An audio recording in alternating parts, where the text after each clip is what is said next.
en una pozolería muy, muy lejana. ¿Verdad? Hace mucho, mucho, mucho tiempo. Así es, hace mucho, tanto tiempo que hasta nos cortaron el gas y la luz. Se acabó el servicio de internet. Por exceso de pago de la pozolería. ¿Qué onda? ¿Cómo estás? Pues bien, aquí listos para abrir este fin de semana la pozolería y pues a ver si este tema les parece interesante. ¿Y tú? Ojalá que sí.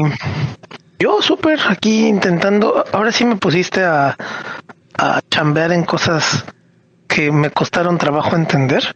Ajá. Ya conocía un poco lo del tema de hoy, Okay. pero por encimita, al meterme a la lectura me costó trabajo distinguir entre los conceptos que vamos a revisar hoy, pero está muy bien, me gustó.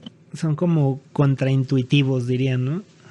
Completamente, es que tenemos muy mezclada la idea de positivo y negativo con juicios morales. Así es. Como si lo positivo fuera bueno en un sentido moral y lo negativo malo. Uh-huh. Y en filosofía, pues no se usan así. Positivo se usa como afirmativo de un hecho en el mundo. Ajá. Y negativo se utiliza como la ausencia de algo efectivo en el mundo. Así es. Y entonces hablar de libertad positiva y negativa se pone complicado, pero miren, ahí ya jalé tantito el telón para que sepan de qué vamos a hablar hoy. Así es. Creo que es un tema que vale la pena también como para tratar de entender los procesos pues titánicos, ¿no? Que estamos viviendo no solo en el país, sino en el mundo en este momento, ¿no? Creo que estamos pasando del tránsito de un estado al otro, ¿no? Yo antes tenía un poco de vergüenza de decirlo. Sí. Porque me parecía un poco una exageración. Pero ahora sí ya tengo total claridad de que sí estamos cambiando de época. Pues yo creo que sí es un cambio de época y como dicen algunos, ¿no? Es un cambio de contextos o de paradigmas, diría Thomas Kuhn. En términos de Kuhn estamos en un cambio de paradigma, como que ya se está acabando la era de la liquidez de Bauman. Uh-huh. Como que ya se está empezando a congelar algunas cosas. Y también creo que algunas teorías como de Toffler, ¿no? De estos espacios diferenciados y de los medios también ya están empezando a mostrar que pues que ya no son capaces de explicar el fenómeno de los medios, por ejemplo, de internet, como ahora el internet que tenemos ahora y las redes sociales, ¿no? Correcto. Es que los avances tecnológicos, la vida siempre pasa primero, ¿no? Sí. Y después se hace el análisis de lo que pasó y ahorita nos está pasando la vida encima y estamos intentando analizar lo que se puede de todo ese revolcón que deja la ola. Y yo creo que hay muchas áreas de ese desarrollo tecnológico en la vida que ni siquiera se están estudiando. O sea, hay aspectos que han cambiado tan rápido o ha sido pues tan meteórico, por decirlo de alguna manera, que no nos ha dado tiempo ni interés, yo creo, ¿no? de estudiarlos a fondo. Tal vez en 50 años alguien haga una tesis súper retro de eso en lo que se conviertan las carreras en el futuro. Es que está tremendo porque estamos en ese cuadro terrible, muy oscurantista de que no sabemos lo que no sabemos. Esa es una posición muy mala para estar. Sí. ¿No? A veces tú sabes que sabes.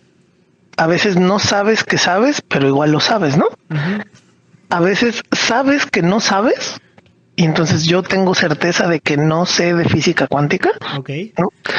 Pero a veces no sabes que no sabes, y esa es la zona más oscura del conocimiento porque no sabes ni lo que, o sea, ignoras lo que ignoras, güey. Está muy tremendo porque ahora mismo nosotros vemos la superficie, pero lo que se cocina en los corporativos, en las oficinas de gobierno, el tono en el que se hace, el nuevo tipo de sobornos, estafas, manipulaciones o de formas y dispositivos de control. Lo que nos está ocurriendo ahora probablemente salga a la luz en 10 años y lo estemos conversando en 20 y hagan tesis en 50, ¿no? Sí, estamos en una zona muy, muy oscura. Así es. Yo creo que viene bien el tema porque hoy vamos a hablar del concepto este de libertad positiva y negativa de Isaiah Berlin, pero filtrado por filtrado por las franquicias de La Guerra de las Galaxias y Viaje a las Estrellas, ¿no? De Star Wars y Star Trek, ¿no? Yo no tengo una favorita entre las dos, creo que me gustan las dos por igual. Si quieren dejarme hate de eso. Que de ambos te vas a ganar. Sí, yo sé, güey. Las dos me gustan mucho, no tengo una favorita. ¿A ti te gustan las dos o no te gusta ninguna? Justo a mí no me gusta ninguna. O sea, no quiero decir que no me gustan porque si nos bueno, está bien, vengan y échale. No quiero decir que no me gustan. Lo que pasa es que cuando yo vi las series y las películas, sí, ya la época era otra. Entonces a mí no me tocan con tanta intensidad ni me cuentan la misma historia que le cuenta a los que eran adolescentes en los 80s, por ejemplo. ¿No? El relato del bien y el mal a mí me atraviesa por otra parte, por ejemplo, o el de la libertad y los gobiernos imperiales me tocó en otro lado, no ahí, pero yo creo que como películas de conocimiento sobre formas políticas y sobre concepciones del bien y el mal en la era moderna están a todo dar, la verdad. Creo que disfruto más las pelis de Star Trek, las nuevas. Las nuevas son... a mí me gustan. A mí me gustaron muchísimo. ¿Cómo se llamaba el nuevo señor Spock? Es el que salía en la serie de Heroes. Zachary Quinto con Chris Pine, creo que es. Chris Pine y el que sale en las películas británicas, Simon Pegg. Simon Pegg. Simon Pegg ha trabajado en Star Trek y en Star Wars.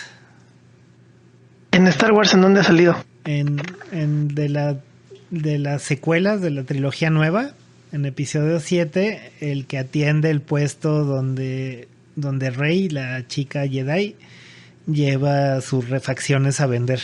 Él era Simon Pegg en un traje. Qué chévere, sí. Qué bien. Sí, yo no encuentro la antinomia, la antítesis de estas dos series y mira que no las ame con todo mi ser como amo Doctor Who o El Señor de los Anillos, no significa que no las conozca, he visto bastante, pero no entiendo por qué la gente se pelea, los gringos, ¿no? ¿Por qué los gringos se pelean entre los fans de uno y otro? También los fans mexicanos peleábamos. Creo que también, ¿por qué? ¿Cuál es el punto de tiene que ver con, o sea, para mí el pleito era que Viaje a las Estrellas, bueno, Star Trek siempre tuvo una base más de ciencia ficción y Star Wars era como fantasía o de vaqueros, ¿no? Completamente, eso es un espagueti western del relato maravilloso, ¿no? Con unos místicos, no sé si llamar a los Jedi o los usuarios de la fuerza como una religión, ¿no? Tal cual. Podríamos conversar si son una religión o una secta para que nos odien más nuestros amigos. Pues yo creo que son como una organización de místicos, ¿no?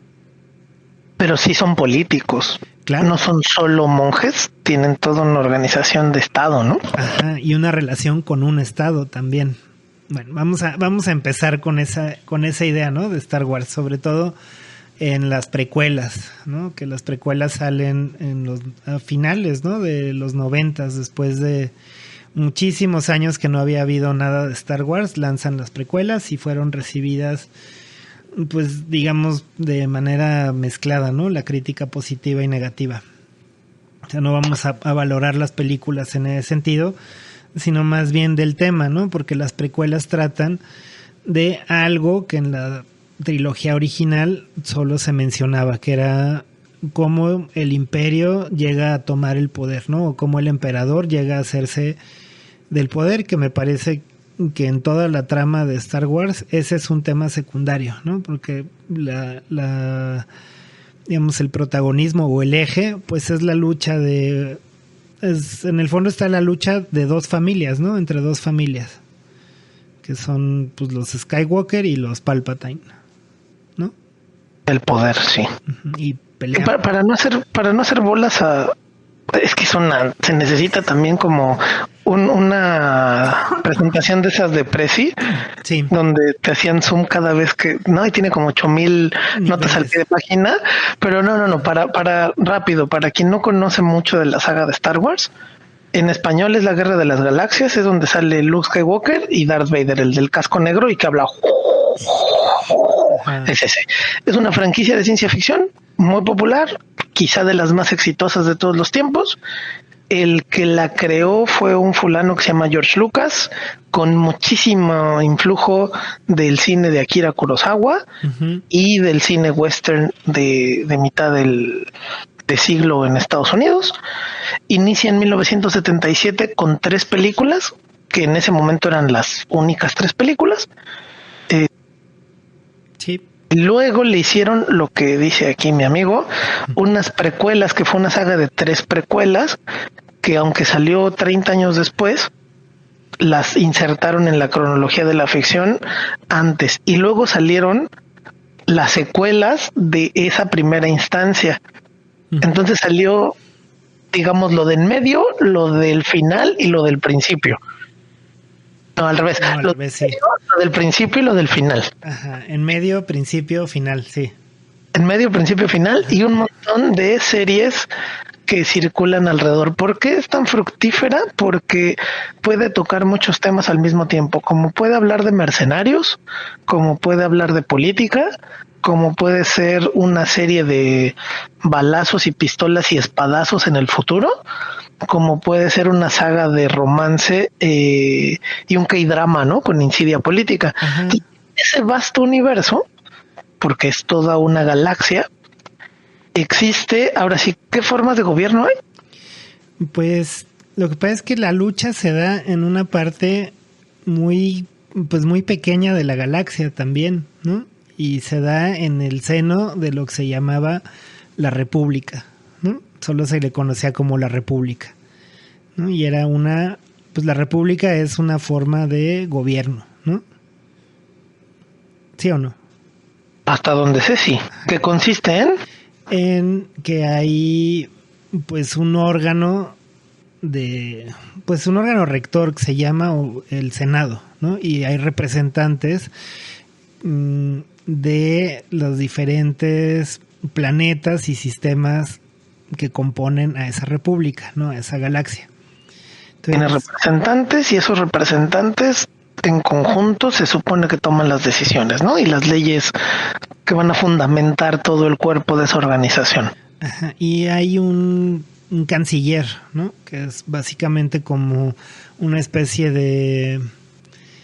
Pues yo lo entendí más como una especie de presidente, ¿no? Sin ser una figura presidencial, pues, o sea, porque no hay una votación de carácter democrático, ¿no? Para elegirlo, lo eligen entre los senadores.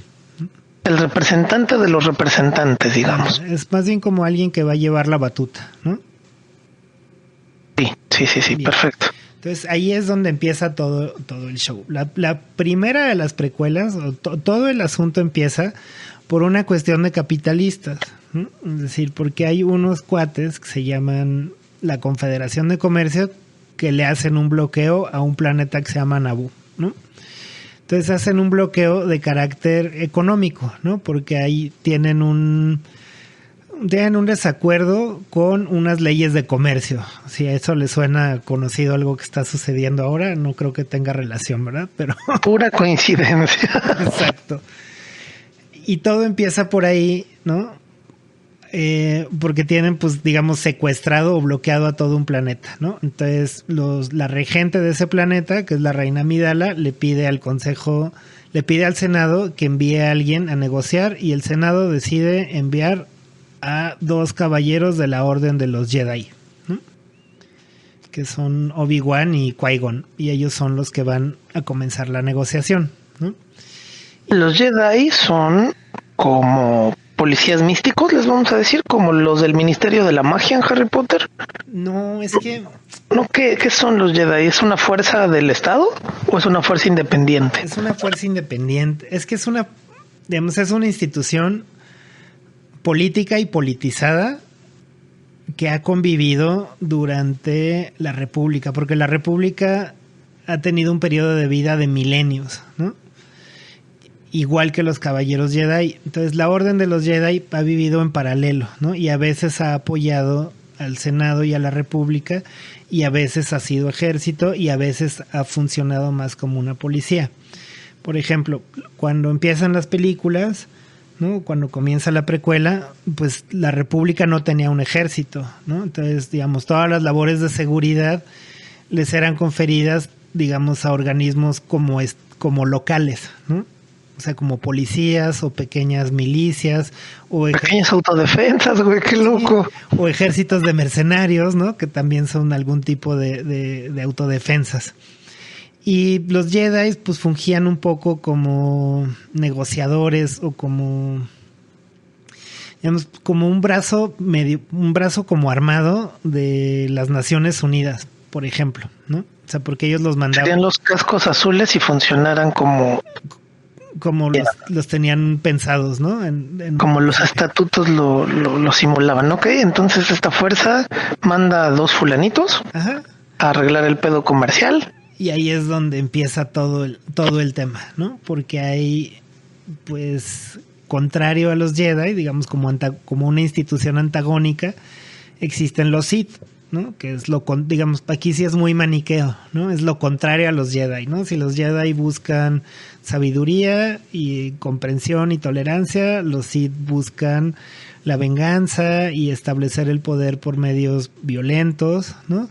Y por medio de, digamos, la corrupción moral, ¿no? En algún sentido, ¿no? Y el ejercicio de todo aquello que de manera tradicional se considera como pues violento, ¿no? Así ir en contra de, por ejemplo, la vida en sociedad o las prácticas democráticas o la vida republicana, ¿no? Entonces, también pues son una especie de místicos que usan la fuerza, ¿no? Solo que usan el lado oscuro de la fuerza, ¿no? Y tienen una regla, porque en la larguísima historia de los Sith, ellos tuvieron muchas revoluciones y guerras internas por lo mismo, hasta que uno de sus líderes decide una regla en la que solo habrá 2, ¿no? Un maestro y un aprendiz, ¿no? Y son sumamente poderosos porque, digamos, si los Jedi eran 1,000,000 de Jedi, lo que había de fuerza del lado luminoso se repartía entre 1,000,000 de personas. Entonces, lo que hay de fuerza del lado oscuro, imagínate que se reparte en 2 o 3 personas nada más, ¿no? Entonces, o sea que si hay 1,000,000 de Jedi, 500,000 Jedi son tan fuertes como un Sith. Anda. ¿Sí? ¿Hay un pool general de fuerza que se reparte entre los individuos? Bueno, esa es una teoría que leí por ahí alguna vez, que me parece. Ok. Claro, porque es que si no, ¿cómo explicarías que cientos o quizá miles de Jedi no puedan con 2 güeyes oscuros, ¿no? Claro. No pueden porque no actúan bajo las reglas, pues, ¿no? O sea, los Jedi siguen ciertas reglas y se atienen también a ciertas reglas pues de la República y del Senado. Los Sith no, los Sith operan en las sombras, operan con organizaciones criminales o son ellos mismos los que configuran y llevan las riendas de estas organizaciones criminales. Entonces, digamos que si tú tienes un grupo criminal que controla un sistema, esta misma corrupción moral es la que le da más poder al lado oscuro de la fuerza. Vale. Y entonces concentran toda la corrupción, ¿no? Así es. Entonces, toda la fuerza y el miedo. Sí. El miedo y la ira son, digamos, mecanismos para el poder, ¿no? De los Sith. Entonces, las 3 precuelas van a tratar de este tránsito de una república que empieza a verse, digamos, sometida a muchas tensiones porque el desacuerdo comercial deviene en una guerra, ¿no? Y muchos sistemas empiezan a separarse de la república. Entonces, digamos, la república entra en una guerra civil, ¿no? Entre los separatistas y la república. Entonces, ante esta situación hay un personaje que es el senador Palpatine, que al final sería el emperador, que es el que comienza a concentrar el poder en sí mismo. Y lo hace mediante el uso de formas, digamos, de las reglas que estaban instituidas en la República. Es decir, él manipula a 2 personajes, a Jar Jar Binks y a la princesa Amidala, o la reina Amidala, perdón, para hacerse del poder, ¿no? y digamos, de manera superficial o en lo más transparente parece que es legal, ¿no? Pero en el fondo él es el mismo que es o funge como el líder de los separatistas, ¿no? Entonces él de alguna manera está controlando los dos lados de la guerra, ¿no? Y eso le está confiriendo más poder desde el lado oscuro, ¿no? Entonces él hace todo para concentrar el poder, ¿no?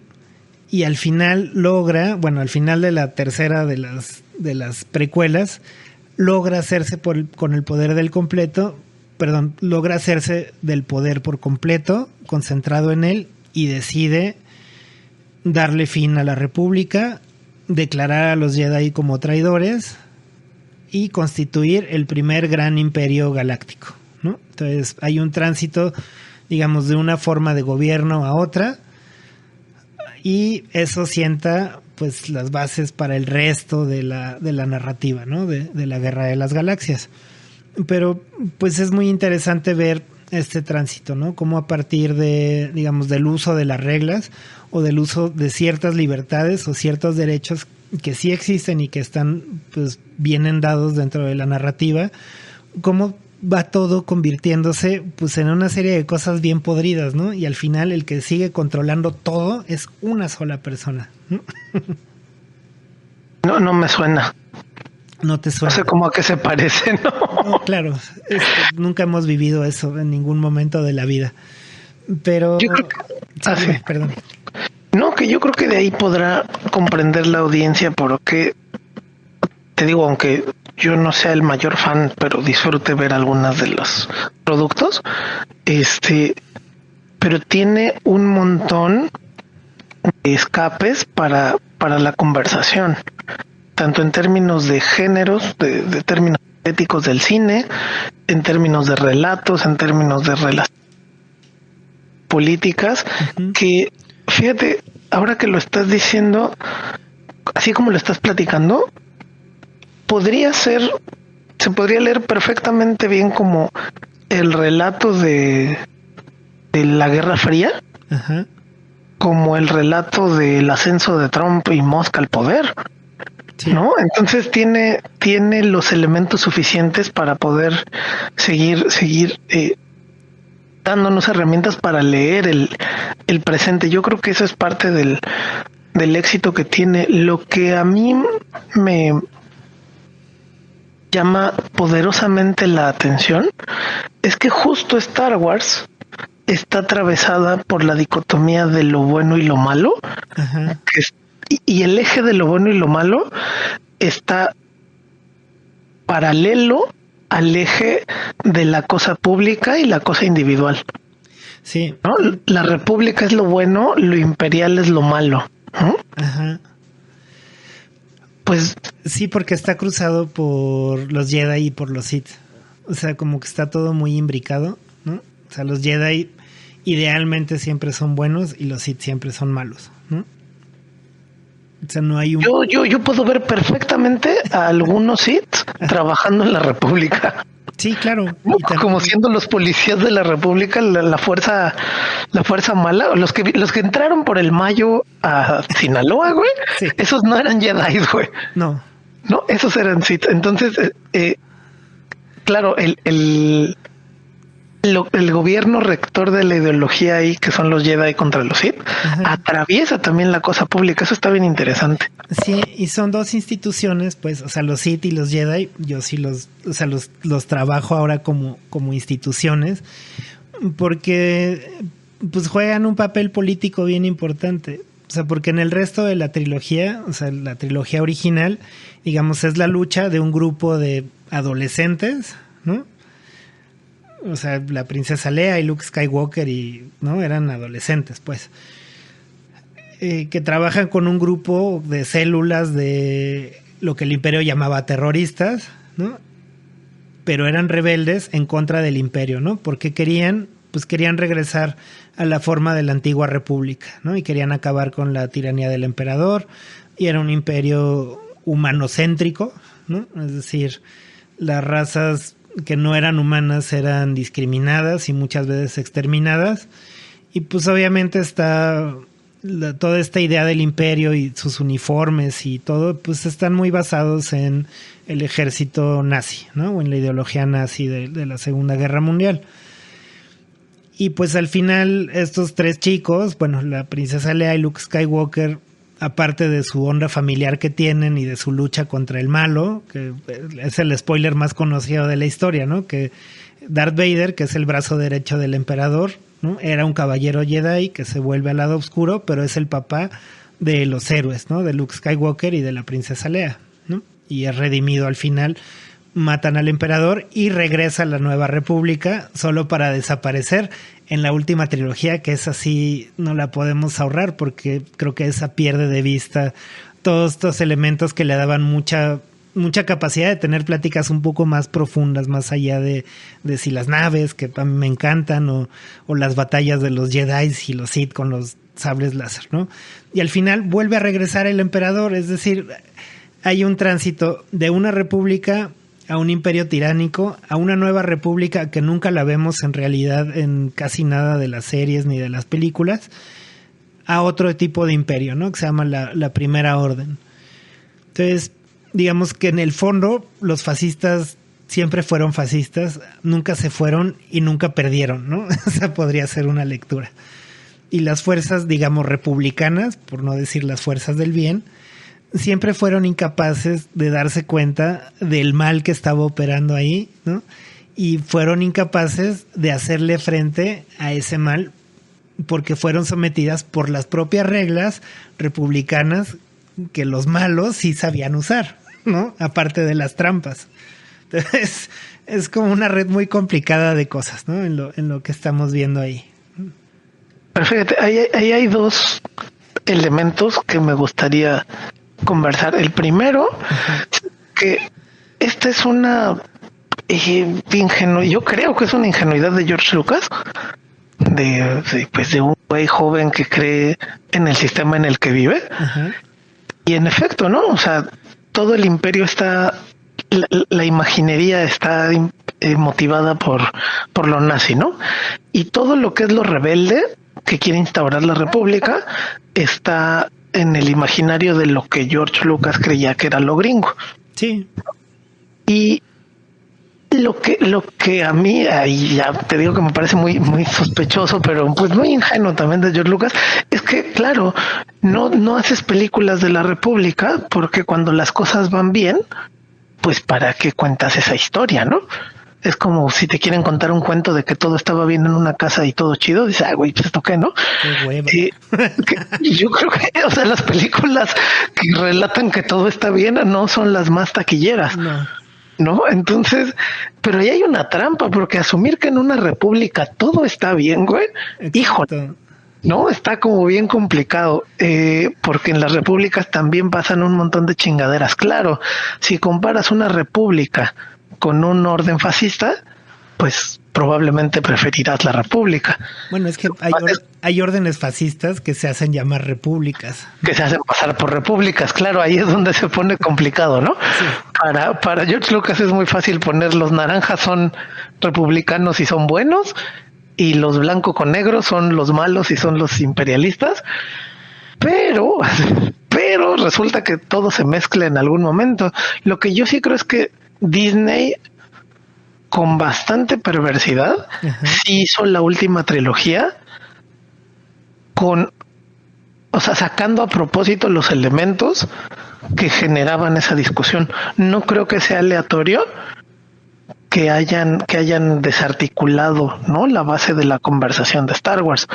Y entonces, pues sí, quien vea las series de Disney ahora, sí, no creo que encuentre esa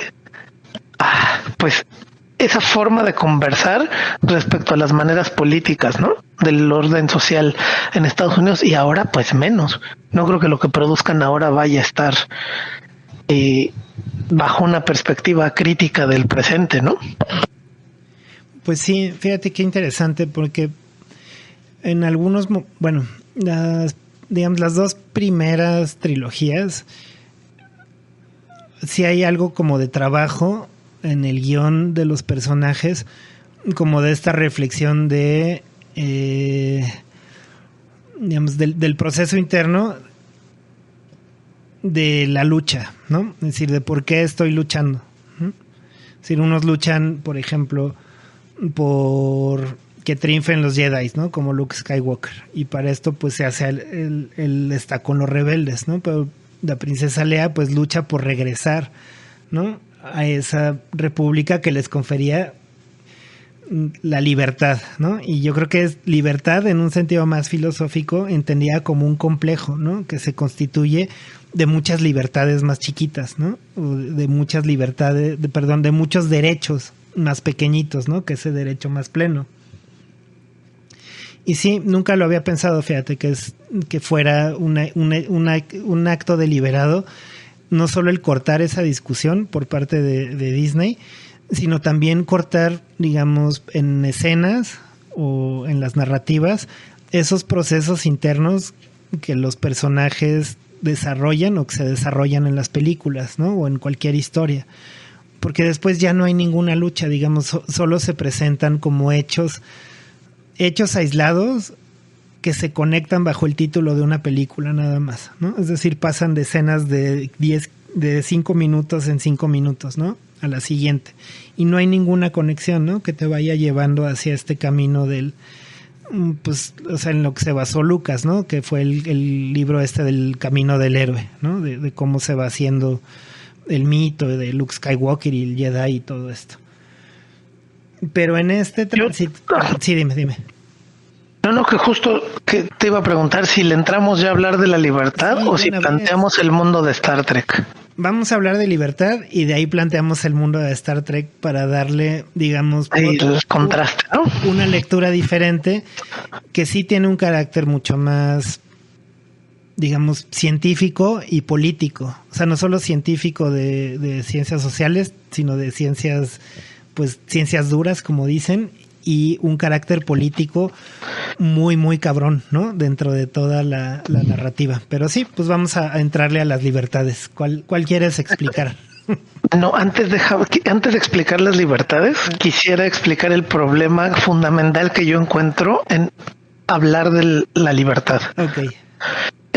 Un problema fundamental es que cuando hablamos de libertad, casi nunca la tenemos enmarcada. Entonces, yo diría que no es posible que ningún ente vivo sea libre. Digamos, al menos en el concepto idealizado que tenemos de la libertad, porque estamos, para empezar, estamos limitados por nuestra forma. Sí. ¿No? Entonces, yo no puedo expandirme a través del universo como forma de onda o forma de partícula, porque estoy limitado por mi corporalidad, ¿no? Uh-huh. Y en ese sentido, pues ningún organismo vivo es libre si lo entendemos como el deseo y la potencia de hacer aquello que nos apetece, ¿no? Y entonces, pues no, pues para empezar yo estoy limitado por mi forma corpórea. Y luego, como organismo social, la libertad no es posible en ningún organismo social, porque siempre estás limitado por los otros entes vivos, ¿no? Por los otros entes que te acompañan, porque tu libertad siempre está limitada por otros entes. Pero esa sería como una libertad sin ningún marco de conversación. Uh-huh. Si enmarcamos la conversación, nosotros queremos hablar de libertad dentro de la filosofía política. Así es. Es decir, hablar de libertad dentro de un marco de organización de un conjunto social y dentro de un conjunto de normas posibles. Y en ese sentido es que aparece la idea de libertad en la filosofía política. Nosotros la vamos a trabajar con un autor que se llama Isaiah Berlin de Letonia, de mitad del siglo XX, autor judío, más o menos fifí, como diría Andrés Manuel. Siempre vivió chido, ¿no? Siempre tuvo hijo de madereros riquillos, exiliado por varios lugares, hasta que al final se asienta en Londres y se gana su plaza de profesor. Seguramente de manera justa y sin ningún arreglo de convenio con nadie, obviamente. En un concurso de oposición abierto. que no llevaba el nombre de su tesis a la hora de concursarlo, obviamente, ¿no? Okay.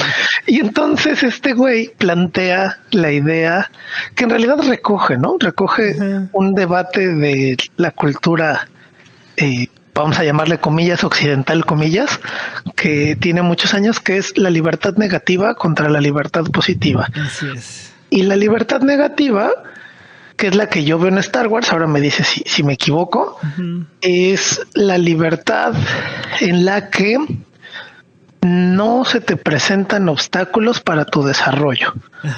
Entonces, si tú quieres ir a la escuela, pues adelante, ve a la escuela. Oye, pero necesito pagar la colegiatura. Ah, bueno, pues tienes la libertad de ir a conseguir un trabajo, obtener dinero y pagar la escuela, ¿no? Oye, es que quiero publicar algo libremente.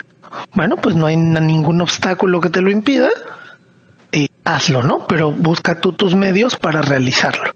Entonces, la libertad negativa sería como lo que acabas de describir, pequeñas libertades chiquitas que solo se limitan en cuanto afectan las libertades de otros, ¿no? Digamos, están ahí como si fueran gotas de aceite y agua, como que se están chocando todo el tiempo, ¿no? Y hay tensión superficial siempre entre las distintas libertades, pero mientras no haya una coerción para que no hagas algo, le podemos llamar libertad negativa. Eso es lo que yo veo en Star Wars. Parece que es un grupo muy libre, en el que todo mundo hace más o menos lo que le place, con un conjunto de normas a veces aplicadas por el Senado, como hablabas, aunque en el Imperio no sé cómo funciona, creo que ahí no hay nada de libertad, ¿no? No, porque ahí, digamos, ahí hay hay una tiranía, una autocracia, y ahí el ejercicio del poder es vertical, ¿no? O sea, es decir, el emperador nombra como gobernadores y ellos deciden, pues, de manera unidireccional, ¿no? Las reglas, y las cambian a voluntad, porque de las primeras cosas que hace el emperador es eliminar el Senado, ¿no? Entonces, digamos, ya no hay una representación popular de nadie en ningún lado, ¿no? Pero y entonces lo único que quedan son representantes del jerarca vertical. Y a eso no le llamamos libertad. Le llamamos libertad a la libertad negativa de poder hacer lo que quieras sin restricciones, pero en una jerarquía vertical pues sí hay quien te restringe, ¿no? Hay quien te coacciona. Pues sí, creo que, o sea, por ejemplo, la libertad negativa son como espacios privados, ¿no? Donde puedes actuar sin obstrucción. Que son... Por ejemplo... por ejemplo... No sé, si tú tienes un pequeño club de ciclismo, ¿no? Tú puedes, en la medida en que te delimites ese espacio, tener tus reglas de operación y de actuación, ¿no? De salir a rodar y todo. Mientras digamos, esas libertades tuyas no empiecen a atentar contra las libertades de los demás, ¿no? Si necesitas cierto espacio, digamos, donde no cedas, ¿no?, a tus derechos para hacer algo, por ejemplo, ¿no? Es decir, moverme en la bici, ocupar el carril, ¿no?, etcétera, etcétera. Pero cuando yo empiece a pasarme de lanza con ese ejercicio de mis libertades o de las libertades de ese pequeño grupo, pues poemas, ¿no? Ahora, no confundamos el concepto de libertad con una valoración positiva moralmente, ¿no? No. Con una valoración buena moralmente. No es que la libertad sea buena y la falta de libertad mala. Más bien pensemos que en la libertad negativa hay expresiones que son muy perniciosas para el conjunto y otras expresiones que son muy benéficas para el conjunto. Por ejemplo, este ejemplo que pones de que tú haces tu club de ciclistas y lo llevas como quieres y se ponen de acuerdo entre los colegas para ir, para regresar, para andar, para no andar, sería una expresión moralmente, yo diría, solidaria y moralmente buena para esa comunidad, ¿no? Pero también hay una expresión de la libertad negativa que se parece a lo que hace Milei. Sí. Con el pretexto de la libertad extrema, entonces provocas un desmadre en términos económicos y sociales, ¿no? Mira, la estafa que pasó con la moneda Libra, sí, para quienes no saben, fue un desarrollador hace una criptomoneda que le llama Libra. El presidente de Argentina la anuncia en un tuit diciendo esta es una gran inversión y va a tener injerencia en los proyectos del Estado argentino. Pues eso le sube el precio a la moneda de una forma tremenda. Lo que ocurre es que de inmediato los desarrolladores y al parecer otros miembros cercanos al Estado argentino venden sus monedas a unos precios exorbitantes. Dio $4 millones y sacó $80 millones. Hubo quien metió 1 y sacó 11. Y al vender todos tan caro, pues el precio de la moneda se va al piso. Y cuando se va al piso, pues toda la gente que compró caro, pues pierde su dinero, obviamente. Y luego sale Milei con una cara de pambazo a medio coser, que o no entiende lo que pasó con la criptomoneda o no esperó que lo cacharan tan pronto con la estafa de la criptomoneda, porque sí tiene una cara de ¿qué cuernos está? No, dije, yo lo veo temeroso, güey. Yo lo vi con miedo de decir, órale, ¿qué pasó acá? Y eso en términos dentro del marco legal de la libertad negativa del Estado argentino, no pasó nada ilegal. No pasó nada ilegal ni se afectó la libertad de nadie. Quien compró la criptomoneda la compró con sus condiciones de ese Estado. Ajá. Y quien vendió hizo lo mismo con todas las regulaciones de ese Estado. Bueno, de esa corporación. El problema es que esa expresión de la libertad negativa pues le hizo perder mucho dinero a un conjunto de personas. Ahora, eran pobres viejecitos que entregaron sus ahorros, no. Eran inversores, pero igual fue una puerquez, ¿no? Entonces, la libertad negativa tiene expresiones muy valorativamente bondadosas, como la del club de ciclismo, sí, y valorativamente muy perversas, como lo de la estafa con la criptomoneda Libra. Entonces, solo hacer esa diferencia de valoración moral, ¿no? Sí, claro. O sea, la cuestión es, digamos, la libertad negativa, digamos, que permite al individuo como no ceder en ciertos derechos, ¿no? Para el goce de su libertad en espacios delimitados. Eso es como muy importante de este concepto, ¿no? O sea, no puede ser de manera amplia, ¿no? Porque si no, pues ahí tienes al emperador, ¿no?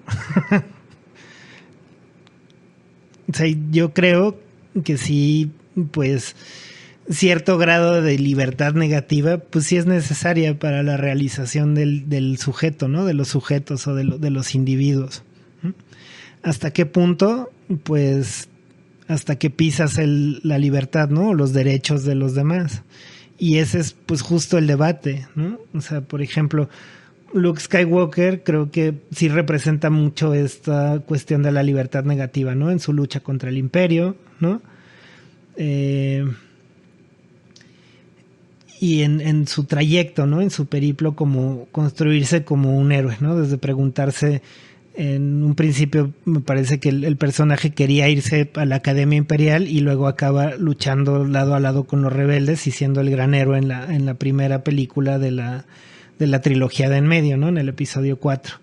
Entonces, esta idea de que la libertad negativa pues también puede ser digamos una herramienta, ¿no? Para hacerle frente a la coerción, ¿no? A las autocracias, ¿no? O de movimientos de resistencia, ¿no? Que también ahorita me parece que es tan necesario darles esa visibilidad a esas herramientas de resistir, ¿no? De maneras no violentas dentro de entornos, pues, que cada vez se tornan mucho más oscuros, ¿no? Mucho más coercitivos. Entonces, cierto grado de libertad negativa creo que es pues necesario, ¿no? Para nosotras y nosotros los individuos. No sé qué. Claro, en general las series y las películas gringas y el concepto de libertad que tenemos, o que yo pienso que tenemos, sí, te me fuiste. Casi siempre ¿ahí me oyes? Ya, sí. Yo creo que el concepto de libertad que tenemos es el de la libertad negativa, Ujú. ¿no? O el de la gente con la que yo converso a menudo es el de la libertad negativa. Y probablemente es el que reconozcan en casi todas las películas, ¿no? Sí, Camino del héroe, Luke Skywalker, Karate Kid, sí. Mi pobre angelito, todas las figuras como heroicas que ustedes reconocen, o sea, obviamente Rambo, obvio Superman, obvio Batman, y digamos, el héroe tradicional occidental Es el de la libertad participa negativa. de la vida, es el de la libertad negativa, porque asume que con solo su deseo de querer hacer el bien, eso es posible, porque no hay quien se lo impida, y cuando aparece alguien que se lo impide, se enfrenta y suele vencerlo. Pero es ahí donde aparece el problema de la libertad positiva. De nuevo, Exacto. no lo veamos con una figura moral, moralmente buena o moralmente mala, porque ahora les explico igual, ¿no? Lo que yo creo que son dos expresiones de la libertad positiva, y una moralmente chévere y otra moralmente que dices, ¿qué pasó? Ajá. Pero la libertad positiva es otro aspecto. ¿Lo quieres contar tú? ¿Qué es la No, libertad? tú cuéntalo, cuéntalo. La libertad positiva, entonces, al contrario de la libertad negativa, se encarga de que la persona que tiene un deseo o un propósito o un objetivo, tú solo puedes pensar que eres libre en tanto consigues ese propósito. Ujú. Entonces, por ejemplo, si yo quiero ir a la escuela, para la libertad negativa, que yo busque los medios para acceder a la escuela, ya es libertad, porque no hay nadie que me impida activamente ir a la escuela.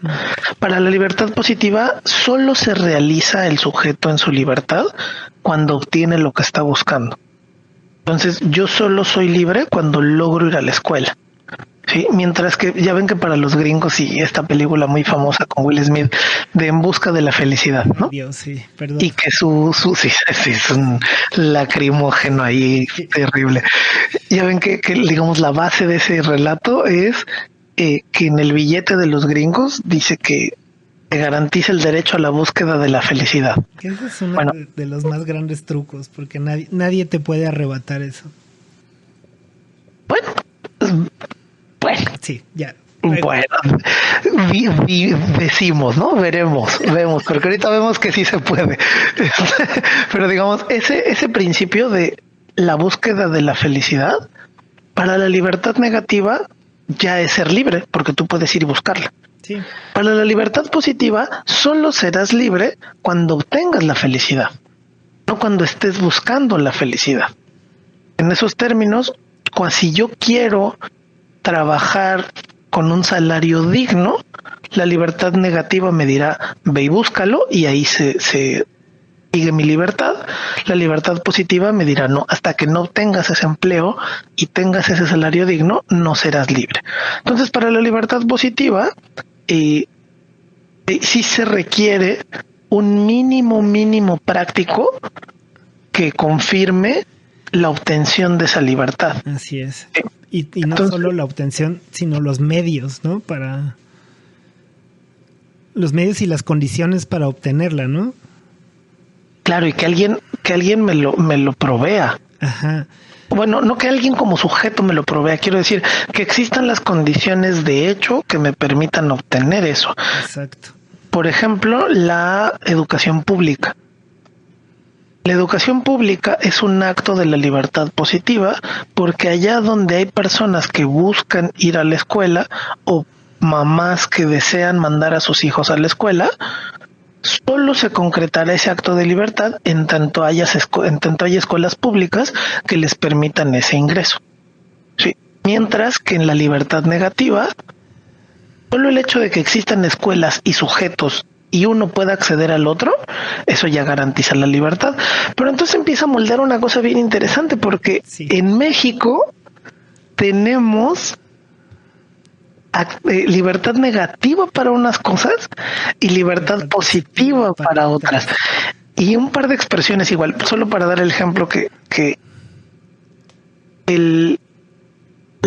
una expresión bondadosísima y moralmente admirable, diría yo, de la libertad positiva es la salud y la educación gratuita y universal.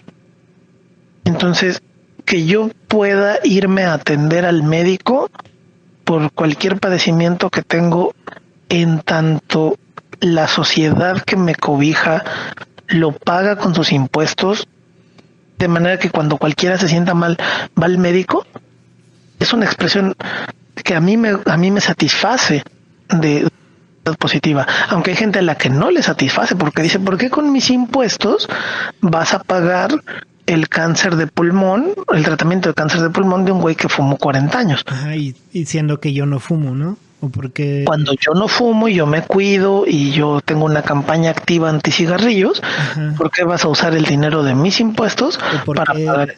Porque yo debo de pagar lo de maternidad, ¿no? Si en mí nunca... Yo decidí no tener...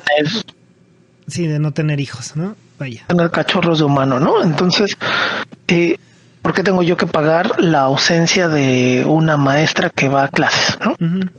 O, bueno... Por una parte, sería una faceta negativa para esas personas que no quieren que con su dinero se financien actividades con las que están en contra. Yo solo lo voy a decir de otra forma. A mí me parece como insultante que mi dinero se use para pagar la Guardia Nacional, güey. A mí también. No, a los Reyes del Perímetro me parece... Sí. Espantoso. O una policía como la yucateca que tortura a la gente me parece ruin y miserable de a madres, ¿no? Pero en la otra faceta de esa expresión dirán, bueno, si no te las haces con eso, tú tendrías que pagar tu seguridad privada. Uh-huh. Entonces, bueno, la libertad positiva tiene esa expresión, la que se toma dinero del conjunto para pagarle a este, pero digamos, el núcleo es, yo soy libre cuando logro lo que me propongo, no cuando intento lograr lo que me propongo. Pero esa misma libertad positiva tiene una expresión terrible, sí. Terrible, cuando tienes colectivismos tiránicos, cuando tienes una Unión Soviética, por ejemplo, claro, ¿no? Donde en realidad lo que hay es una apropiación de todos los bienes y luego una repartición muy escasa de ellos, que no es solo el comunismo, digamos, es muy fácil tender hacia allá, sí, porque es como la representación máxima, la del comunismo de Dong o del estalinismo, serían como versiones muy perversas de la libertad positiva, pero no solo ahí, ¿no? Digamos, también en la derecha franquista, sí. Franco hacía eso, expropiaba los bienes de todo el colectivo y los repartía según sus intereses, perspectivas. Entonces, sí es como las cosas horribles que hicieron con el comunismo, pero no es porque sean comunistas. Franco hizo lo mismo, Mussolini hizo lo mismo, las limpiezas étnicas en la África subsahariana, los gobiernos de la más brutal derecha hicieron lo mismo, ¿no? Que es adquirir los bienes para sus beneficios, diciendo que eso le da libertad a sus ciudadanos. Eso sería la libertad positiva, según yo. Sí, claro. También, o sea, por ejemplo, sumando a lo que dices, o sea, la libertad positiva en el sentido de constructos sociales o de sociedades nos va a pedir a los individuos la cesión de derechos propios o de algunos derechos, ¿no?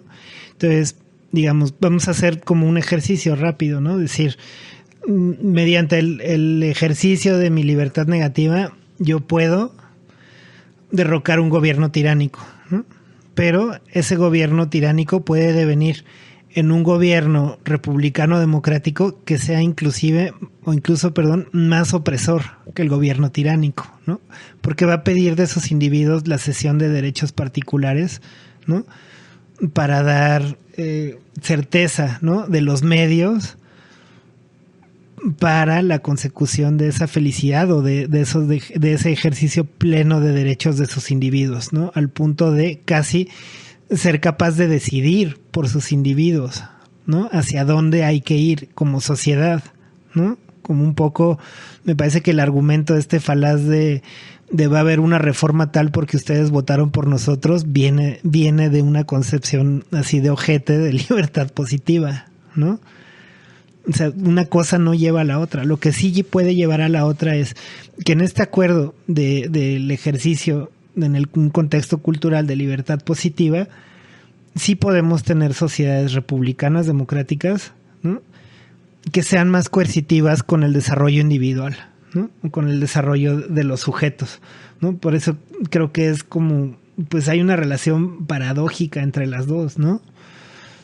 Y que pues tendría que ser resuelta, como decías al principio, ¿no?, en el contraste de la cultura, ¿no?, o de las prácticas culturales en donde se está dando ese ejercicio o donde se están realizando esos ejercicios, ¿no? O sea, por ejemplo, en las precuelas hacen un ejército de clones, ¿no? Eso tiene pues implicaciones éticas y, ¿no?, muy cabronas, muy profundas. Desgraciadas, güey. Y les implantan un chip, ¿no?, para poder después arrasar con los Jedi, ¿no? O sea, para convertirlos en una especie pues de genocidas, ¿no? Entonces, imagínate que tú construyes millones de seres, ¿no?, clonados, que son solo una herramienta, ¿no? Pero porque mediante un ejercicio de libertad positiva es lo que nos va a permitir tener un ejército que sea capaz de la guerra y que asegure la supervivencia de la república, ¿no?, hasta que cambie a ser un imperio. Pero en el momento era para que sobreviva la república, nuestros ideales republicanos, nuestra vida democrática, ¿no?, y que los individuos puedan desarrollarse como parte de esta sociedad, ¿no?, o de tal o cual sociedad. Claro, esa es la historia básicamente de los niños soldados. Ah, exacto. Son mano de obra pues barata o gratuita para los tales de algunas zonas que bajo la idea de libertad positiva, lo que dices, ellos deciden, pactan el rumbo de un conjunto social. Para eso, si necesitan utilizar a los individuos de sociedad, pues lo harán sin ningún problema. La cosa es que esa descripción fenomenológica de la cosa aplica también para la obtención de los adultos mayores en México. Okay. ¿No? Y entonces la decisión de un gobierno de decir, tú te chingas y ahora tus impuestos le van a ayudar a mantenerse a una persona mayor de tantos años por las condiciones de inequidad del país, digamos, es la misma fuerza que lleva a decidir un conjunto de cosas sobre un estado u otra, ¿no? Por eso les digo, la libertad, ni el concepto de libertad ni el nombre positivo tienen una valoración moral, porque puedes hacer cosas asquerosísimas como puedes hacer cosas muy, muy nobles. Ahora, ¿cómo llevamos eso a Star Trek, amigo? Bueno, Star Trek tradicionalmente va a representar, digamos, no solo los ejercicios de libertad positiva, sino más bien las paradojas que hay, sobre todo de carácter ético, ¿no? O sea, digamos, dos valores o dos prácticas que estarían asociados, por ejemplo, con libertad positiva, podrían ser la autogestión, ¿no? Casi como en términos de anarquista, ¿no? La autogestión y la no injerencia, por ejemplo, ¿no?, que son dos valores de la federación, ¿no? La federación tiene su directiva primaria, que es no interferir con otras culturas. Entonces esto ya supone una serie... Ahí sí tengo un poco más de duda. El universo de Star Trek me lo conozco menos. Okay. ¿Cómo es la organización social? Star Trek, digamos, hay una cosa que se llama la Federación, ¿no? Hay varios como imperios galácticos, ¿no? Están los Klingon, los Romulianos, todos extraterrestres, y estamos los humanos, que junto con otras razas alienígenas, como los vulcanos y los andorianos, construyen constituyen una federación galáctica, ¿no? Y esta federación tiene un organismo asociado que se llama la Astroflota, ¿no?, que en realidad es un cuerpo de paz y de exploradores, no es un organismo militar, aunque tiene una estructura jerárquica militar que se contrapone mucho a la vida social de los ciudadanos de la Federación. Entonces, digamos, el desarrollo de la Federación viene por parte de los terrícolas, después de unas guerras causadas por el uso indebido o poco ético de la ciencia genética, ¿no? Es decir, ellos, en algún momento en la historia de la humanidad, según la franquicia de Star Trek, se crearon unos seres genéticamente modificados que se convirtieron en dictadores a nivel global y provocaron guerras termonucleares que casi acaban con la población, y le costó mucho a la humanidad regresar. Ah, cabrón, ¿no fue eso como en el año 2025? Güey? Sí, va a ser pasado mañana, güey. Por eso, sí, el lunes va a empezar. Espero que escuchen esto antes del lunes. Alcancen a escucharlo, por favor. El lunes, no sé qué número de día es, pero es el próximo lunes. Entonces, ya voy a empezar. Entonces, la federación después, pues, se torna en un organismo, pues, sustentado, digamos, en la razón científica, ¿no? La razón lógica, en la exploración, en la paz y en la procuración del desarrollo como exitoso u óptimo de sus ciudadanos, ¿no? Es decir, la federación lo que desea es que los ciudadanos sean capaces de desarrollar al máximo sus habilidades. Y esto lo sustentan mucho en explicar que una vez que se obtuvo una fuente de energía limpia y de bajo costo y de libre y universal acceso a todos los pobladores, esto permitió un boom o un renacimiento, un segundo renacimiento en nuestra sociedad, ¿no? A nivel global. Entonces, es una idea muy utópica de una sociedad, es decir, en la sociedad ¿Es gracias a que hay energía infinita? Sí. ¿Gracias a que hay recursos infinitos? Sí, porque hay unas máquinas que se llaman replicadores. Entonces, reconstituyen moléculas y tú le dices, hazme un desarmador y te lo hace, o hazme un pastel de chocolate. Unos taquitos de suadero, güey. Entonces la gente ya no trabaja por obtener un sueldo, de hecho no hay dinero. Es, digamos, una auténtica meritocracia. Entonces tú trabajas en lo que quieres trabajar porque es lo que está mejor alineado a tus habilidades y a tus deseos personales, ¿no? Todos los que están en las naves estas exploradoras que se llaman Enterprise, todos son porque desean estar ahí. No hay mandatos coercitivos que los lleven allá. Exacto. Pero estos personajes que tú ves en las naves como el Enterprise y así, son gente que es poco común dentro de la Federación, ¿no? Digamos, son como los loquillos que quieren salir al espacio y explorar y ver qué hay más allá, ¿no? Que sí suena raro, güey, con un nivel de vida donde los recursos sean infinitos, que vas a andar ahí buscándole a loco, güey. Claro, porque tú podrías decir, voy a dedicar mi vida al arte y tengo resuelto dónde voy a vivir, qué voy a comer, qué ropa voy a usar, mis vacaciones, mis medios de transporte, todo. Entonces yo puedo dedicarme por entero a mi desarrollo personal. Pero eso va a exigir muchísimos de mis derechos, ¿no? O sea, porque tiene que ser igual y parejo y plural para todos los ciudadanos, ¿no? Entonces, digamos, es como un... Bueno, y eso implica entrar bajo una jerarquía militar. Esto ya es ceder muchos de tus derechos a cambio de la posibilidad de ir a explorar el espacio, ¿no? Exacto, ¿no?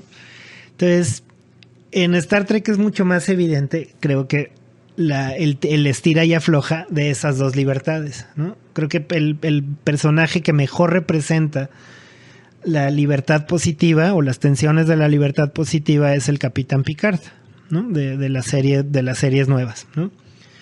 Es decir, él es un individuo que es el capitán de una nave que se llama el Enterprise, pero su pasión es la arqueología. Él es doctor en arqueología, ¿no? Entonces, no es solo un explorador y una mente táctica militar muy compleja, sino también es un académico, ¿no? Entonces tiene esta vía como muy utópica de ser a veces el estudiante rebelde, el renegado, ¿no? A veces de ser el maestro, el que tiene que imponer la ley a pesar de sus propias convicciones morales, ¿no? El de ir bajo las leyes de la Federación, ¿no? Porque lo reconoce como algo superior que le da sentido a su existencia. Y Spock también, que es un poco de una resistencia. Cuando se crea el personaje en los 60s, era una especie de hippie espacial el señor Spock, ¿no? O sea, digamos, esta idea de vive largo y próspero, ¿no? La resolución de los conflictos sin el uso de la violencia, el privilegio de la lógica sobre otro tipo de razonamientos o de uso de la razón, ¿no? Entonces tenemos estos... Hippie científico, güey. ¿Mande? Es un hippie científico. Es un hippie tecnocientífico, qué loco. Ajá. Entonces creo que estos personajes pues sí ilustran mucho esas luchas pues yo creo que todos tenemos, ¿no? Todos queremos ejercer nuestras libertades negativas, ¿no?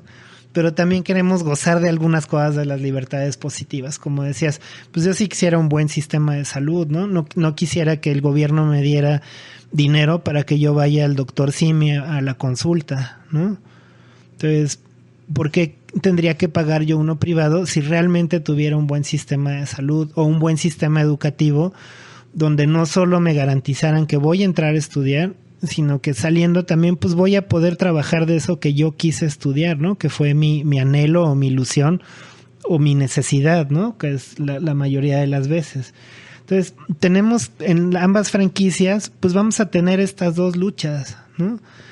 O sea, y como dices, la cuestión de positivo y negativo en términos de libertad, pues no es una cuestión moral, ¿no? La cuestión moral yo creo que va a venir cuando contrastemos pues con las prácticas culturales que tenemos. O sea, es decir, si yo quiero vivir en una mejor ciudad, ¿no? Y que cuando yo salga a rodar en la ciclovía no esté un güey estacionado, pues yo también, o sea, la gente que se estaciona en la ciclovía y dice que es solo por 5 minutos, pues que deje de pasarse de lanza con su libertad negativa, ¿no? Y que empiece a mediar, ¿no? Entonces, todos estos fenómenos pues los tenemos en la vida diaria, ¿no? O sea, esta pugna y esta pues tensión, ¿no? Entonces, pues ese análisis tendrá que venir de la reflexión propia y después debería de venir en una reflexión comunitaria, ¿no? En lo que sea nuestra comunidad, si tenemos un grupo de amigos con los que desarrollamos software o nos juntamos para jugar fútbol o para andar en bici o en patines o para platicar de libros o de lo que sea, pues también son esos espacios, ¿no? Donde podemos ejercer, digamos, la resolución, ¿no? O llegar a la resolución de estos conflictos éticos y morales y de carácter filosófico y político, ¿no? Conforme yo iba revisando las allá a Berlín, ajá, me daba la sensación que entre más leía de libertad negativa, más me parecía que estábamos ante el imperio gringo, güey. Parecería que me dio la impresión mientras leía los textos que Isaiah Berlin estaba escribiendo sobre Estados Unidos cuando hablaba de la libertad negativa, ajá, o lo que otros llaman el sueño americano. Ya. Yeah. Que es con que nadie te lo impida, tú puedes lograrlo, ¿no? Pero me parecía muy chaleganista, así estilo Xóchitl Gálvez, y yo decía, no sé, güey, ¿no? Algo no me cuadra. Pero cuando leía de la libertad positiva, me pasaba lo contrario. O sea, me parecía que estábamos frente al modelo mexicano, ajá, pero también frente al modelo stalinista. Claro. ¿No? En el que la cesión de las libertades por el bien común suena maravilloso hasta que el bien común no es lo que tú querías del bien común. Exacto. Entonces es un pedo hasta que el bien común va en contra de tu bien, ¿no? Entonces yo empezaría quizá por el lado opuesto al que inicias tú. Ajá. Yo pienso que justo la reflexión inicia en comunidad. Okay. A mí me es más fácil pensar las cosas, por ejemplo, haciendo el pozole o conversando en otros ámbitos, que vis a vis con Berlín. Uh-huh. Solo en la lectura entiendo lo que dice, pero no puedo desparramarlo por las condiciones de vida en las que existo ahora, ¿no? Yeah. Pero conversándolo me parece que para mí es más fácil empezar en lo comunitario y ya luego yo lo voy masticando. Y hablando de los modelos de organización social, yo pensaría que el modelo de libertad negativa estadounidense, que obviamente no es todo así, ¿no? Uh-huh. Pero se está acercando más hacia allá. Por ejemplo, ahorita acaba de recibir un boost, un poco de combustible con la eliminación de USAID. Sí. El programa estadounidense con el que daban un montón de dinero a un montón de países, dizque para ayudarlos, pero en realidad para tener presencia militar y académica y científica en los países.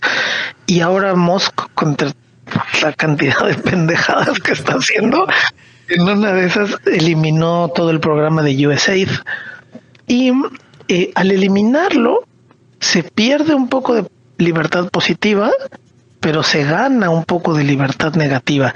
Entonces, también me interesa ver cómo se mezcla una cosa con la otra, ¿no? En los distintos sistemas políticos y las distintas sociedades, porque pienso que en Star Wars, si bien el principio es la libertad negativa, cada quien puede hacer lo que quiera, hay eventos de la libertad positiva que están, no quiero decir ocultos, solo están subyacentes a eso. Por ejemplo, ¿quién financia a los rebeldes, güey?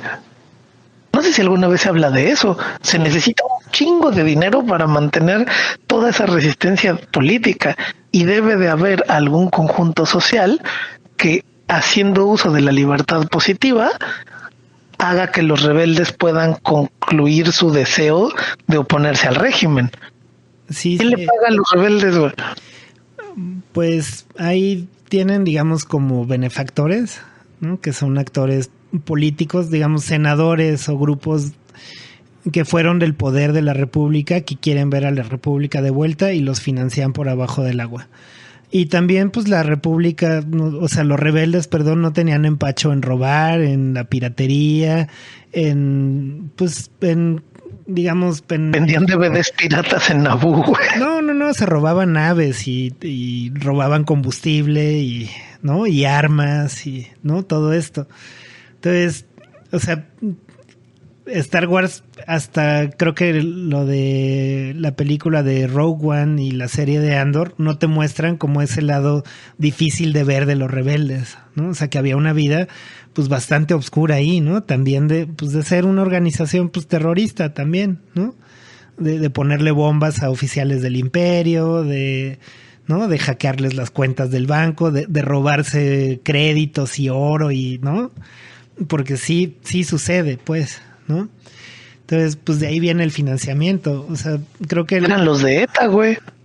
Pues básicamente, ¿no? Entonces, también hay una cuestión de los únicos que se hicieron ricos, y lo mencionan en una de las películas más criticadas de las 9 que hay de la saga, que es de la trilogía nueva, la segunda, la del episodio 8 me parece, donde le señalan a los rebeldes que pues los mismos que los únicos que están ganando la guerra son los que fabrican las armas, ¿no? Porque pues son los que les venden armas tanto a los rebeldes como a los del imperio. Entonces, hay una película de Nicolas Cage que habla eso. El Señor de la Guerra. Se llama El Señor de la Guerra. Es una muy buena película. Sí. Peliculón. Uy, hubiera estado bueno trabajarlo, pero sí. Justo el quid es que en una forma de gobierno o en otra, pues sí, el que vende las armas nunca pierde, ¿no? Exacto. Es como las impresoras, ¿no? La impresora te la pueden regalar, güey. Lo que te va a salir caro es la tinta. Y en la película de Nicolas Cage dice, yo te regalo las ametralladoras, güey. Pero luego te vendo las balas, ¿va? Las balas, güey. Sí, ¿no? Y ahí es donde hace su agosto. Pero sí, o sea, yo creo que sí lo operamos al revés. Yo primero lo leo y lo trabajo como en mí, ¿no? O sea, tratando de verme desde afuera, viviendo en sociedad, y luego lo empiezo a platicar aquí o con el grupo de las bicis o, ¿no? En mi muy pequeña vida exterior que tengo, ¿no? Pero lo importante es que tengamos estos espacios, ¿no? Que no desaparezcan. O sea, yo creo que es la forma más interesante o la forma más vinculante y significativa que tenemos ahorita de configurar estos espacios donde no perdamos la habilidad de dialogar, ¿no? Porque creo que sí se está perdiendo, no solo en los ámbitos educativos, sino también en los ejercicios en las redes sociales y en las vidas también del disfrute de productos pues, culturales pop como estos de Star Wars y Star Trek, ¿no? O sea, cuando las películas ya no tienen suficiente contenido, ¿no? Como para que nos permitan empezar a decir, oye, ¿no crees que esto se parece a esto que estamos viviendo o a esto que pasó en la colonia antier? Entonces, pues mantener estos espacios y pues fomentar, crear otros, ¿no? Diferentes, ¿no? También. Es que hay, ¿cómo te digo? no quiero sonar teórico de la conspiración, pero sí soy. Sí hay toda una disposición de las empresas culturales para evitarlo, güey. Sí. Yo escuchaba que alguien decía que justo ahora estamos en un punto en el que la industria gringa, por ejemplo, no está produciendo ningún tipo de productos culturales que señalen o critiquen las condiciones de vida actuales. Entonces, por ejemplo, hay una peli, la que explica la caída inmobiliaria, la depresión económica del 2008. Big Crash. Ajá. Big Crash. Sí. Big Crash. Esa es una película que ahorita pues no hay. No. ¿Me explico? No hay ninguna película que hable de un tema así, ni con lo de Musk, ni con la llegada de Trump, ni con el gobierno de Biden, ni nada, ¿no? O sea, como que todo está en la superficie.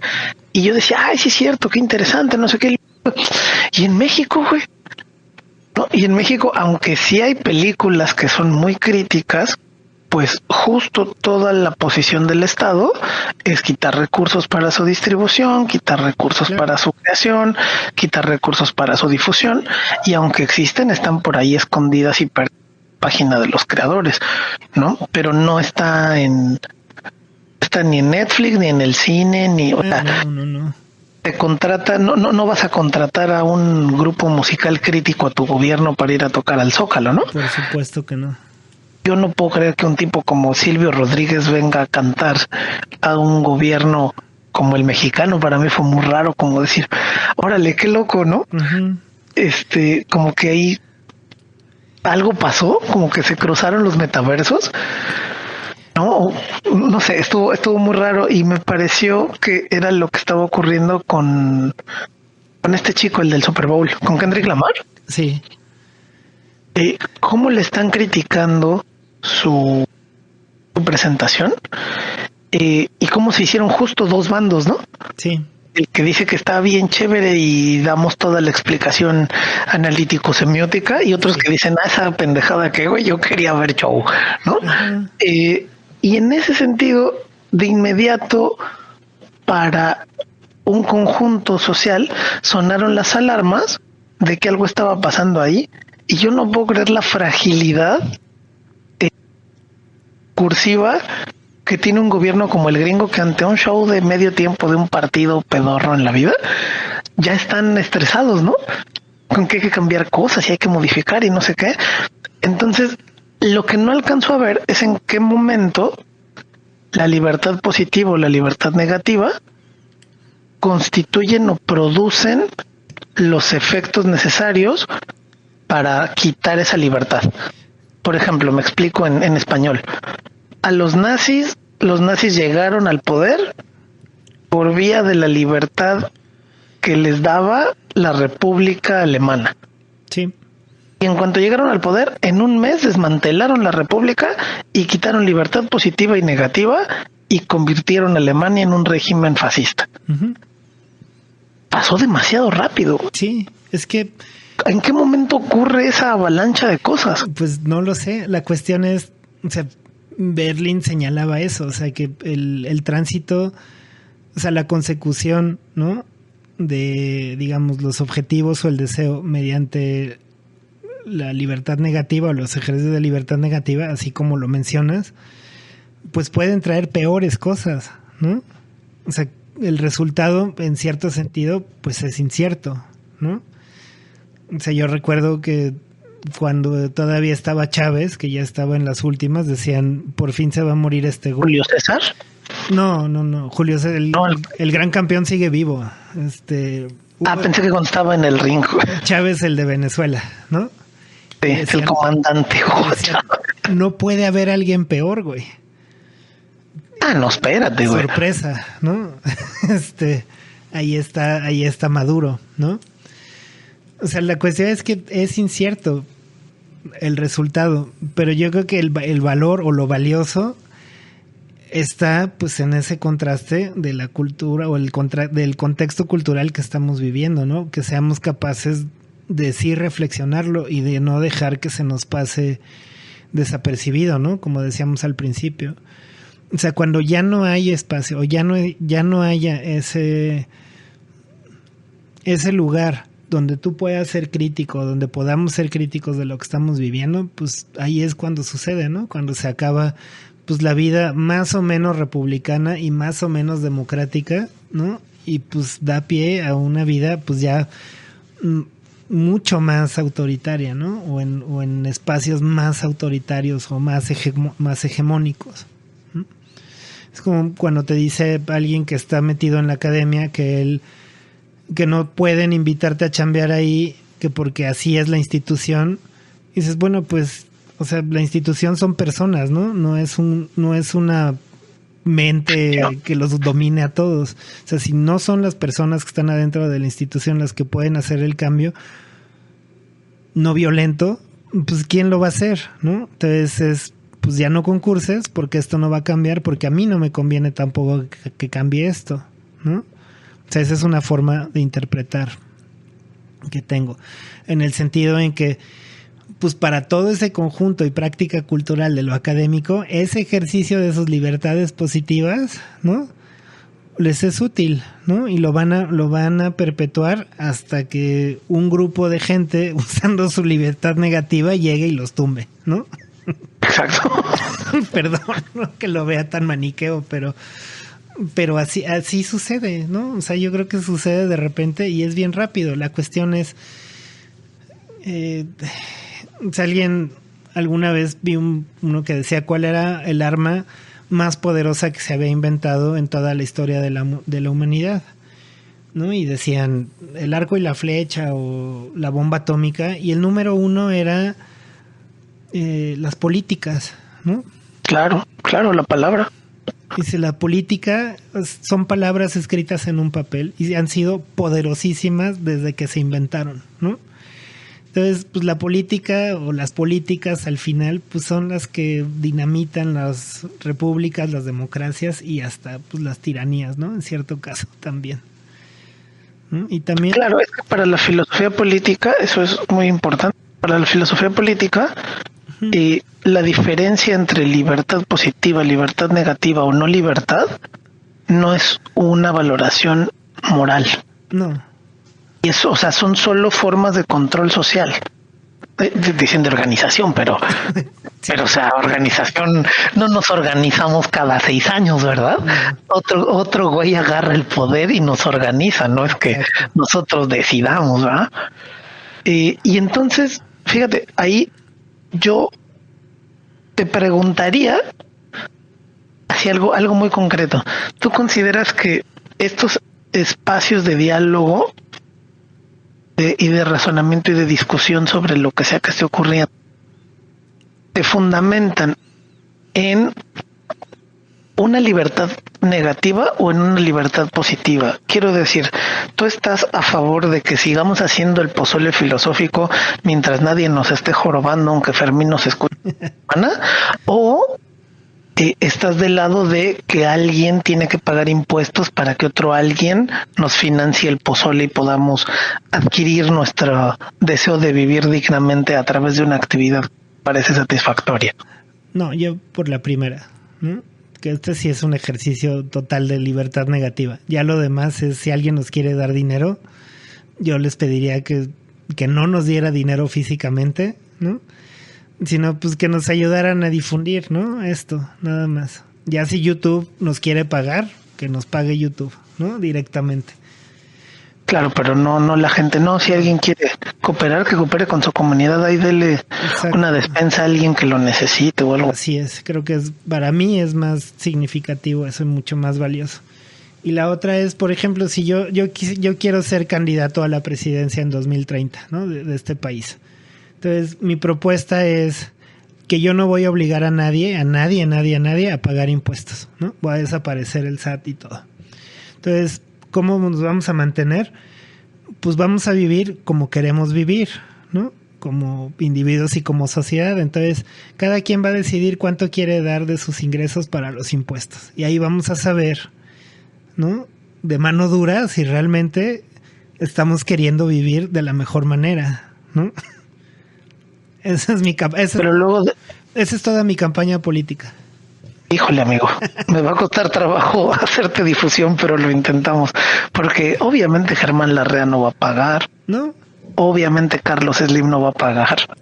Claro. Obviamente Lombricardo Salinas no va a pagar. Y yo cuento con que mucha gente se harte de eso, ¿no? Y que sean ellos los que vayan a decirles que ya no mamen ni de menos de 10 pesos diarios, ¿no? 10 pesos cada 20 minutos.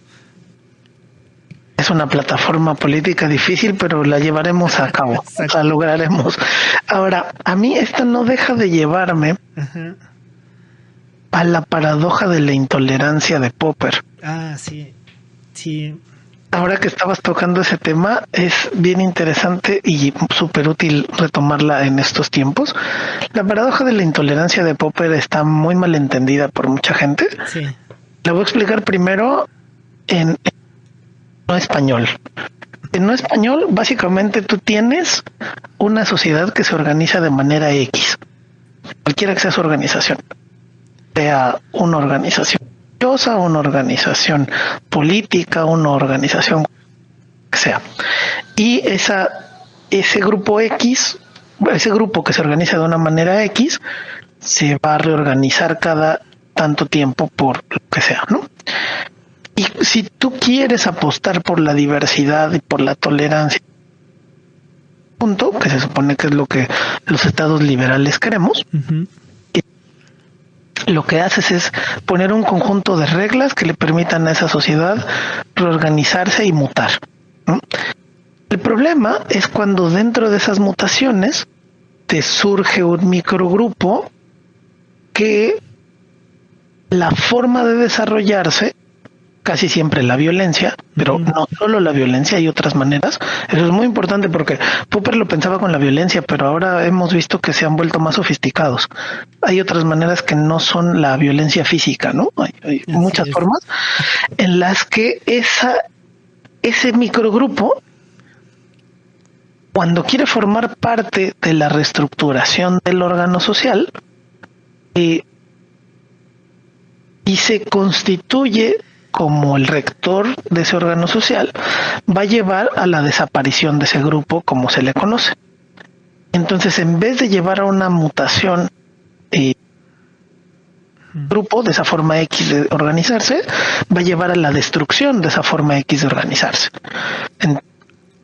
Tenemos repúblicas, en el caso del fascismo tiempo, tenemos repúblicas que de manera republicana, grupos pequeños como el fascismo se meten al sistema y lo utilizan para destruir ese sistema. Franco lo hizo Mussolini, lo hizo Hitler, lo hizo Hirohito. En español, ¿qué significa esto en español? Básicamente que la sociedad se defiende a través de instituciones y estas instituciones deben de prohibir a los intolerantes. Lo que pasa es que para Popper, en sentido estricto, para Popper, el intolerante es el que usa como argumento la violencia. Sí. Para Popper, ese es el intolerante. Yo decía que se ha vuelto un poco más sofisticado que solo la violencia. Solo que corremos el riesgo siempre que al malinterpretar esta paradoja, con que un grupo mayoritario diga que el otro es intolerante, ya lo rechaza y lo subsume. Claro. Entonces, siempre está ese riesgo, por eso sí está el acento en aquellas personas que usan como argumento la violencia dentro de ese sistema X para Popper. Sí, bueno, pero la construcción de Popper viene también de, o sea, parte de su historia, porque él huye, ¿no? De Alemania y de Heidegger, ¿no? Corre él. O sea, del partido nazi, pues, ¿no? Popper está escapando del nazismo. Ajá. Y también tiene que ver, pues, con que Popper era un gran lógico. Entonces, la paradoja está construida en términos lógicos, ¿no? O sea, claro que tiene una aplicación en la vida, o tiene un reflejo, pues, duro, ¿no? En la vida cotidiana, sí. Pero, por ejemplo, yo creo que para hacerle frente a eso, pues están esos espacios, ¿no? De dialogar también. O sea, los espacios de diálogo también son escenarios donde puedes ver un poco a través de la máscara de los otros, ¿no?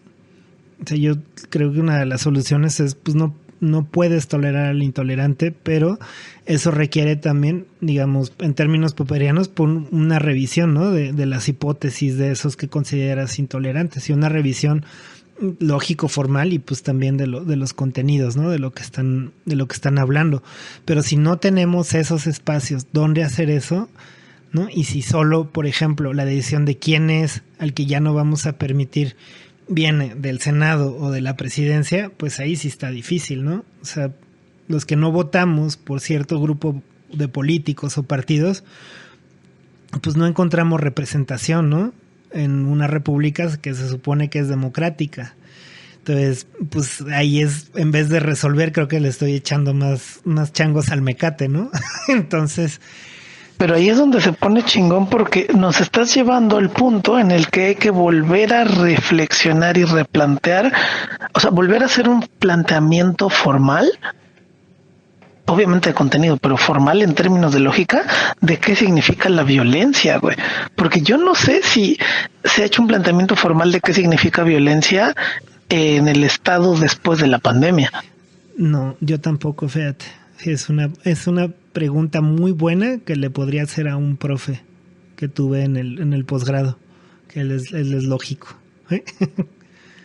Y porque una definición formal de la violencia que cambie la perspectiva de lo que consideramos respecto a qué será la última definición. ¿90s? ¿90s? Sí. La violencia cambió de forma, ¿no? Claro, y va a cambiar todos los días. O sea, como lo mencionas, hay otras formas de ser violento ahora, ¿no? O sea, y que tiene, digamos, lo va a ver con términos de los pragmatistas, ¿no? O sea, tiene otras herramientas, tiene otros medios y otros fines a la vista, ¿no? En un continuo interminable, ¿no? De ese ejercicio y recreación de la violencia. O sea, por eso creo que lo digo desde el pragmatismo. Si no tenemos esos espacios comunitarios en dónde hablar de esto y preguntarnos estas cosas que pues pueden ser difíciles hasta de poner en palabras, va a ser mucho más fácil que esos ejercicios de violencia, ¿no? Que vemos diario y con los que convivimos diario, los empecemos otra vez a normalizar, ¿no? O sea, si veníamos al menos de la ilusión o del espejismo de que íbamos a un lugar mejor, ¿no? En el que dejamos de normalizar ciertos aspectos de prácticas violentas y ahora nos encontramos con que estamos empezando a tratar de, ¿no? De normalizarlos, pero en estrategias de arriba hacia abajo, pues, ¿no? O sea, desde del poderoso hacia el menos poderoso o al que carece de poder. Ya sea en lo político o en los medios, ¿no? En el entretenimiento, en los videojuegos, en las películas, en los cómics, etcétera, etcétera, ¿no? Pero si no deja traigo mi viejito barbón o en la lucha de clases, güey. Sí, bueno, ¿no? No, en los aspectos económicos. Ajá. A mí me parece un problema, una cosa que acabas de plantear. Ajá. Yo nomás voy a dejar un par de petardos, güey. Ok. Para ejemplificar por qué creo que se tiene que replantear formalmente el término de violencia, argumento de la paradoja de Popper. Esa descripción como tal, lo que haría es que yo tenga que sacar de la ecuación de lo razonable a las comunidades yucatecas que se oponen a que pongan una granja porcina cerca de sus... Sí. O que yo tenga que sacar de la ecuación son razonables los ejidatarios que se están oponiendo a que le sigan echando. Ay, te perdí, gacho, ahí. Y no estoy seguro de eso. Ahí, ya regresé. Sí, a ver, repite eso último. Porque no. Que no quiero poner en la tela de juicio ni sacar del aspecto de lo razonable a los ejidatarios que salen a luchar para que no le echen más agua a los cenotes por el Tren. Ah, claro, sí. O a mí no me parece violento que las chicas salgan el 8 de marzo a rayar todas las paredes de todas las ciudades porque los hombres las seguimos tratando horrible. Entonces, yo no puedo sacar eso de lo razonable. Es muy formalista, vas a caer rápido vas a agarrar ahí rápido la discusión de Popper para decir, no, con esos no podemos hablar. No, pero esa es la salida. Está interesante. Pero es que esa es la salida que se tiene desde arriba hacia abajo. O sea, si vienen a la Ciudad de México y quieren darse una vuelta por los monumentos simbólicos de acá, el de la Revolución y el Ángel y todo, pues todo sigue bloqueado con vallas, ¿no? Y dicen que le están dando mantenimiento, ¿no? O sea, pero pues que ojalá sí le estén dando mantenimiento, no estoy diciendo que no, pero pues habla mucho, ¿no? O sea, los símbolos hablan, ¿no? Por sí solos. O sea, de quién define quién sí y quién no, ¿no? Entonces, ¿a dónde está permitido el tránsito y hacia dónde? No, claro, y cuando la justificación es porque ahora nos toca, pues no es una buena justificación. O sea, lo que voy es, o sea, esa justificación no solo puede venir desde el lado formal, ¿no? O sea, tiene que ser, sí, desde el lado formal, pero también desde estas pláticas y estas construcciones. Ahora, si recuerdo bien del episodio anterior y de episodios anteriores, pues la academia tampoco lo va a hacer, ¿no? O sea, porque no lo ha hecho. O sea, en un sentido que sí sea vinculante, ¿no? Y que traiga cambios chidos en la vida, ¿no? Porque pues también esa academia es parte de del engranaje de arriba, ¿no? O sea, lo único que van a hacer es pues cambiar a las piezas que quieran ahí en las academias, pues para que ahora marche todo con otro color, ¿no? Pues, si no lo hemos hecho, tenemos que hablar de cómo la academia y las escuelas en realidad no son sitios de construcción de pensamiento crítico, son los brazos ideológicos del Estado, ¿no? Pues sí, son como la Academia Jedi. Perdón. Justo, claro, es como la Academia Jedi. Yo también pondría un poco en duda si los Jedi son siempre buenos, ¿no? No son siempre buenos. Eso ya hay muchas literatura que más que bien explican las acciones también terribles y los actos de omisión, ¿no? Sí, ahora que restituyeron el canon a lo que dijera Disney, antes había una orden que era los Caballeros Grises, ¿no? Y ellos no creían que la fuerza fuera mala o buena en sí misma. Eran como pragmatistas, ¿no? O sea, la fuerza es una herramienta, ¿no? Y pues según tus valores es el uso que le das. Entonces ellos sí tenían más esta idea de un equilibrio, ¿no? En la fuerza. Pero pues bueno, yo creo que yo hasta aquí tengo cosas que añadir a este tema. Y sí tenemos que hacer ese de la escuela. Y estaría bueno. Yo la verdad es que me parece que la fuerza es una buena representación del poder. Sí. En términos políticos. Y del lado de Star Trek, me parece que el proceso de exploración que realizan a menudo es como una buena metáfora también de los procesos coloniales de apropiación del conocimiento. Sí, sí lo es. De otras entidades. Entonces, a mí por eso siempre me interesa verlo, porque sí desnuda los procesos ideológicos por los que una sociedad cree que hace algo, ¿no? No significa que de hecho lo haga. Estoy seguro que un británico se sentirá muy identificado con el Capitán Picard, pero cualquier persona del territorio congoleño no lo verá como el Capitán Picard, ¿no? Lo verá como el gran latigador del espacio. O sea, lo verá peor que a Darth Vader, ¿no? Sí. Pero pues al menos para ver la fantasía que tienen ellos de ellos mismos, pues no está mal. Bueno, pues yo creo que yo hasta aquí sí creo que las dos franquicias nos muestran pues esta tensión, ¿no? Entre dos conceptos o dos concepciones de libertad, y pues recordarles como siempre que pues podemos ser agencia, ¿no? de los cambios y del devenir que queremos, y pues que confíen mucho en sus comunidades y que construyan sus propias comunidades también. Y muchas gracias por escucharnos.